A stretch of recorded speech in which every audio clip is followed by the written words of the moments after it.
What is up this year? LA in a minute, and one of the Oscar winners at last night's Academy Awards was a film about the LAUSD. Now, I always love to see local schools get love, and this movie really shines a positive light on the district. So I want to talk about LAUSD's Oscar-winning film, The Last Repair Shop. Let's get into it. Since 1959, the LA Unified School District has been one of the few school districts in the United States to offer and fix musical instruments for its public school students at no cost.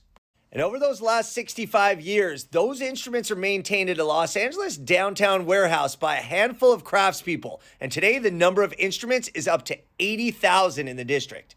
So the film, The Last Repair Shop, profiles four of those craftspeople, each specializing in an orchestra section, as well as students whose lives have been enriched by the repair shop's work.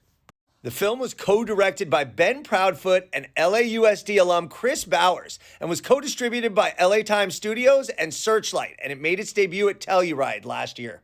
Now, the movie had been in production for several years prior to the release, allowing the crew to capture the true essence of the work that goes on behind the scenes to make sure LAUSD students are able to take advantage of these music programs.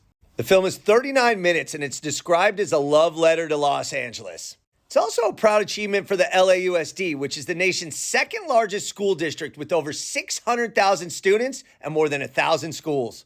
And not only was the win notable, but the LAUSD Education Foundation is now embarking on a $15 million campaign to benefit the musical instrument repair program documented in The Last Repair Shop.